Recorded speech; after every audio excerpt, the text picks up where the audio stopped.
Begitu juga tentang syirik. Saya berkali-kali kalau ngaji cerita, saya sebagai manusia mungkin atas nama hati saya sering tidak ikhlas, tapi atas nama ilmu itu saya ikhlas terus, nggak pernah tidak ikhlas atas nama ilmu.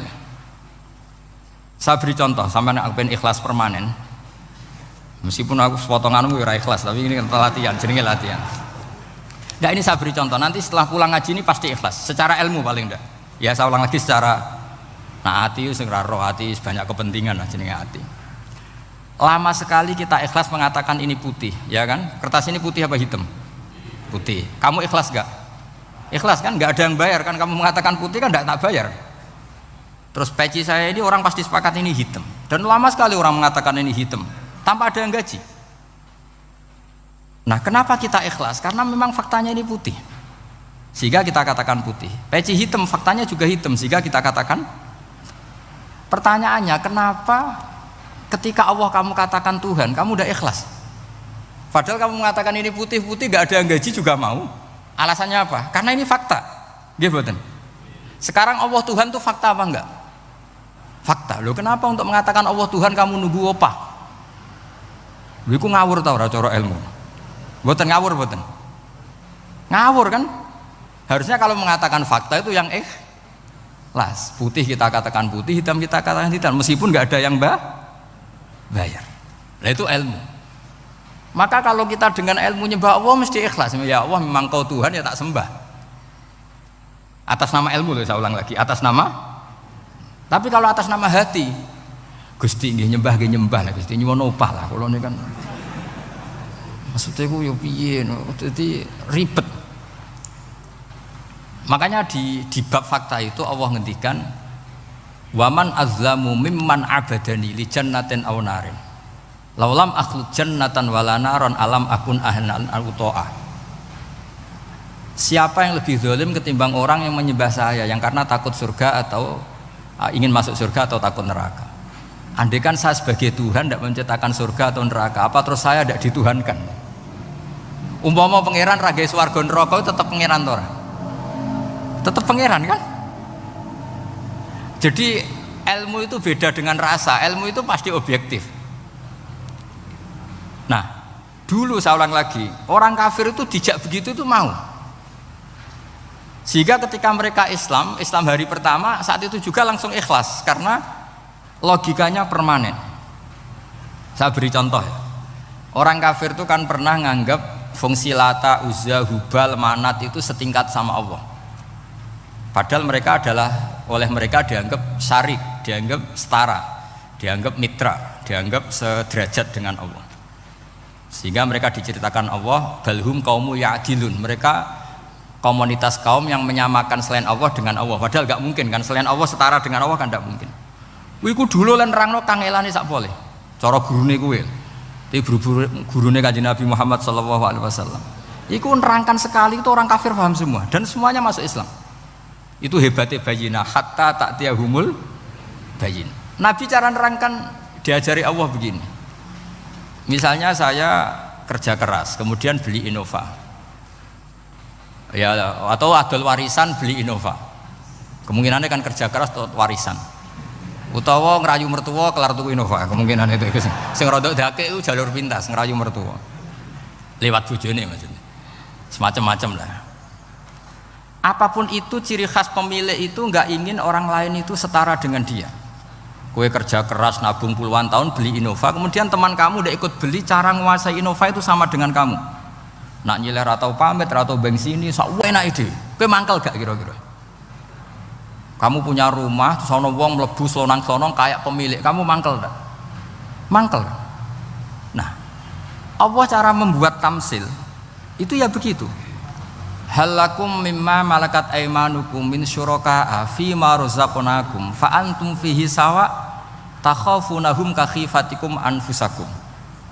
Coba kalau kamu punya barang, kata Allah, kamu punya barang, punya sesuatu dan itu milik kamu karena kamu yang beli. Kemudian ada orang lain yang cara memilikinya sama dengan kamu.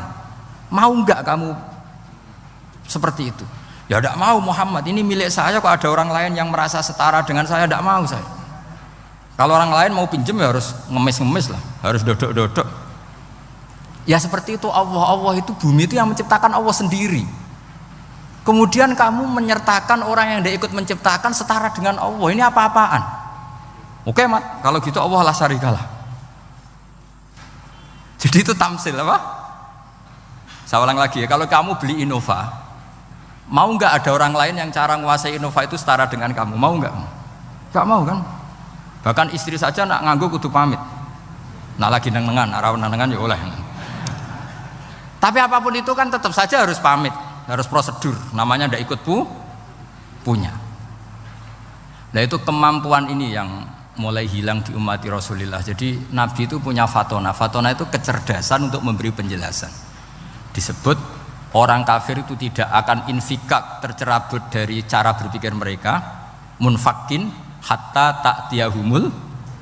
La bayina itu siapa? Rasulun minallah yatlu suhufam mutahhar. Jadi Nabi itu kalau memberi penjelasan itu gampang sekali. Baik itu penjelasan akidah maupun penjelasan fikih. Dulu di Medina itu abkhosun nasi kailan. Orang Madinah itu orang paling curang kalau dagang dulu sebelum Rasulullah datang.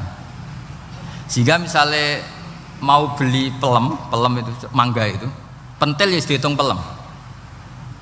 Jadi busron itu kurma pentil ya dihitung kurma. Misalnya kulaan pari hijau wis dituku, padahal urung jelas dadi padi. Nah nanti kalau kena badai angin ya sudah, apa itu uang itu nggak kembali. Ketika Rasulullah datang, Nabi mau tanya, "Cung tuku apa?" Tumbas pelem. Sekarang satu pohon pelem dituku 2 juta, itu rego pelem ta rego pentil? Mbak sampean jawab ya. Pentil kan gak ono regane, sakmene iki. Ndak ketika dibayar 2 juta itu rego pentil apa rego pelem? Pentil lho mboten. Ketika pentil sakmene dituku 2 juta satu pohon itu rego pelem atau rego pentil? Pelem kan? Sekarang faktanya pentil apa pelem? Pentil. Makanya Nabi terus tanya, "Kul ara'aitum in mana'allahu as-samrah fabima yastakhilu ahadukum mala akhi." Banyak tak apa loh hadis-hadis. Andai kan nanti pentil ini kena angin, kemudian 2 juta itu bayari apa coba? Diarani bayari pelem rantuk pelem, dibayari pentil itu regane 2 juta, dipangan ora kena. Akhirnya wong Madinah sadar betapa buruknya sistem perdagangan mereka. Wong pentil kok diregani 2 juta. Semenjak itu ada fikih boleh jual pentil itu ba'da budui sholahiyah, setelah jelas-jelas jadi pelem. Paham ya? Dan Nabi cara nerangkan gampang. Fabima yastakhillu ahadukum mala akhi. Lalu alasan halal itu apa? Kamu mengambil uang 2 juta atas nama apa? Atas nama pelem ya Rasul, di peleme. Atas nama pentil, mosok pentil regane 2 juta. Jadi akhirnya orang Madinah sadar semenjak itu tidak jual buah-buahan qobla budui sholahiyah, sebelum kelihatan berstatus napa? Samroh buah. Jadi Nabi itu orang yang kalau menjelaskan itu gampang sekali. Dulu itu Nabi pernah dibully orang Bedui. Nabi pernah ngendikan la adwa wala tiarota wala hamah. Tidak ada penyakit menular. Ya ada orang Bedui itu iseng. Iseng itu ya iseng. Ada unta gudiken, dijejero unta waras. Akhirnya sing waras melok gudiken. Si Bedui ya rodok kurang ajar. Rasulullah ditimbali. Ya rodok kacau ngiwanya. Alhamdulillah gak wong kudus nih. Ya Rasulullah, katanya engkau tidak ada penyakit menular. Ini onta ini tidak gudiken, tak jejeri yang gudiken ikut gudiken.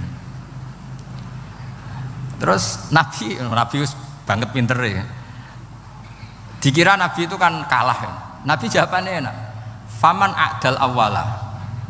Semua rawi membaca al awala. Mongko te sapa a'da maringi nular sapa man al awala sing pertama. Ya nek iki jarimu ketularan iki, lha iki ketularan sapa? Sing pertama gudiken. Wah iku asli, lah ya maksudku ya sing iki. Jadi Nabi itu gak pernah kalah kalau argumentasi. Nah sekarang banyak umatnya Nabi, tambah soleh itu tambah rapat iso mikir biasanya. Makanya Mbah Mun terkenal bikin jargon zada khusyuan zada jalan ini. Karena kemampuan fatona itu juga harus diwaris. Saya beri contoh, ini ngaji hujjah, ini masih ngaji tentang Quran.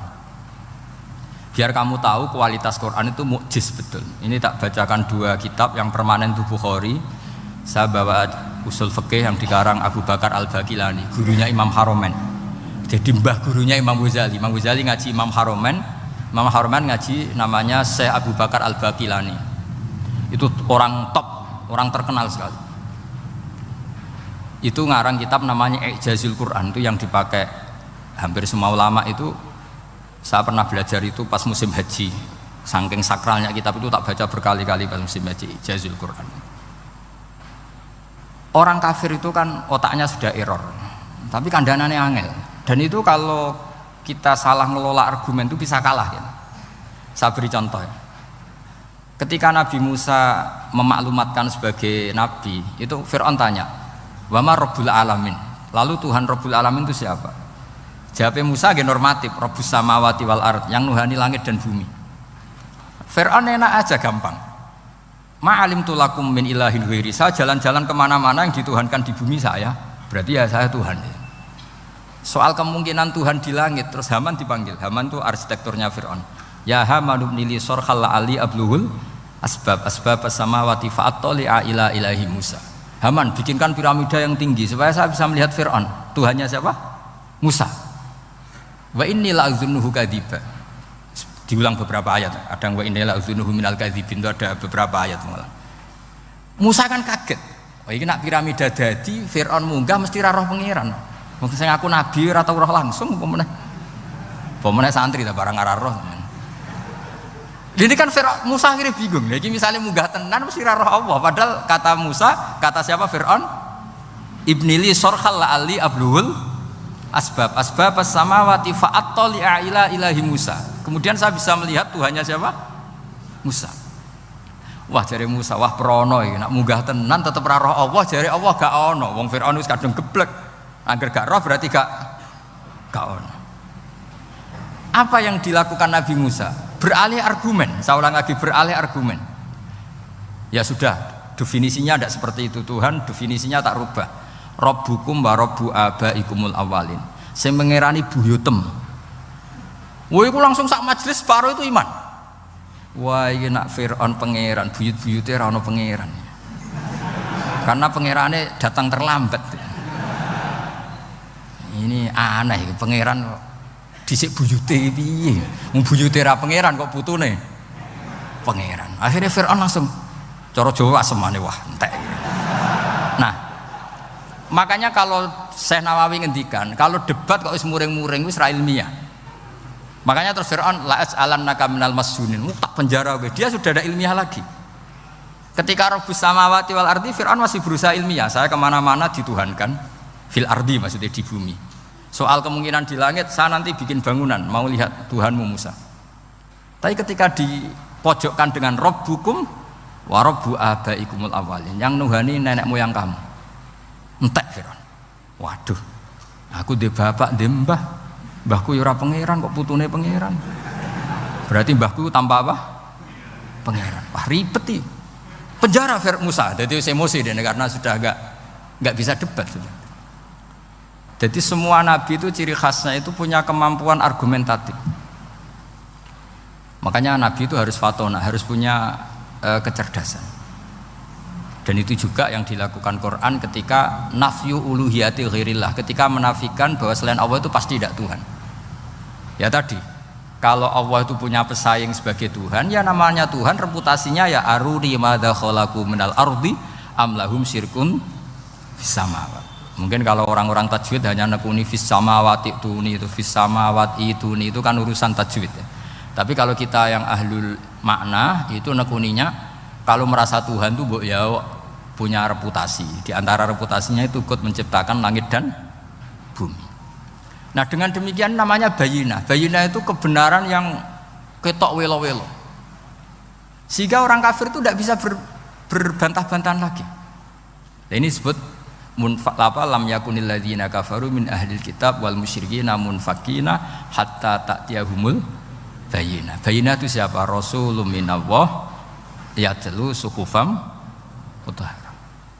Makanya orang kafir dulu itu matur nuwun tenan mbek Islam. Mergo qad ja'atkum bayyinatum mir rabbikum. Bayinah itu harus ada.